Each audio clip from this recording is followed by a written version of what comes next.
Fleisher recorded the Brahms concertos, the Schumann concerto, the Beethoven concertos before he was 40, and those concertos remain the high watermark of the recordings. They still, all these years later, they're so extraordinary.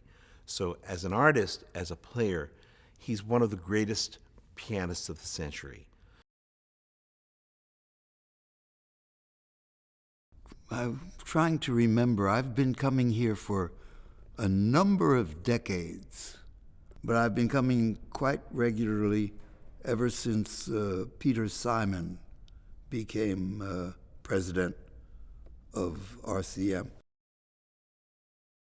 Peter was once a student of mine when I was an adjunct professor at Ann Arbor, University of Michigan.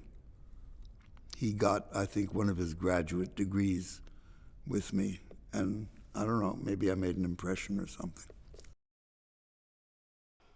Same place, 2 before D, and 1, 2, 3, 4, 2, 3, 4. Not too much. Tempo, tempo, tempo. Leon is one of the greatest pianists of the past 100 years, one of the greatest musicians, one of the greatest teachers, and a singular intellect in our field of music. We're extraordinarily fortunate to have Leon Fleisher here at the Royal Conservatory and to interact with our students who get the benefit of his extraordinary depth of knowledge and breadth of knowledge, and in fact can be in the same room as a living legend, which Leon is. He's a global figure respected by musicians throughout the world.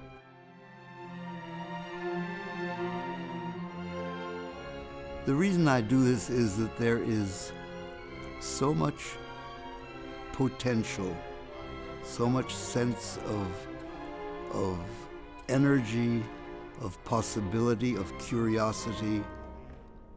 And I remember being in that position, so it becomes very immediate for me.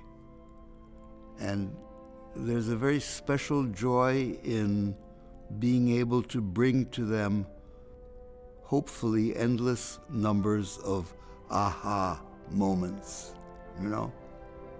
I think that's where I get my greatest satisfaction on a personal level.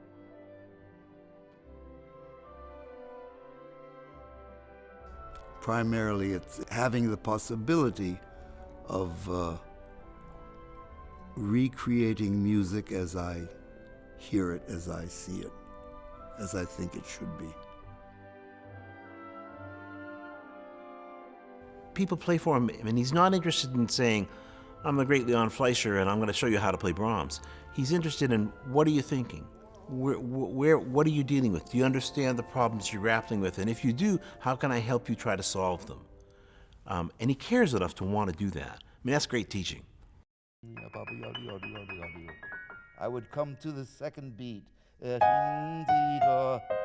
here, and then to He's not only able to inspire the students, but he's able to get them to think of the perfect ideal of a performance. And there are very few people that are able to verbalize the depths of meaning that are within a specific piece of music, and that is one of Leon's great gifts as a teacher. In addition to that, he's able to assess a student within minutes and work through the piece and understand what it is that particular student needs to do to make the piece his or her own and make it meaningful. That's a singular gift that he has. Which means that you're listening to silence, and that automatically puts the right hand into the correct perspective.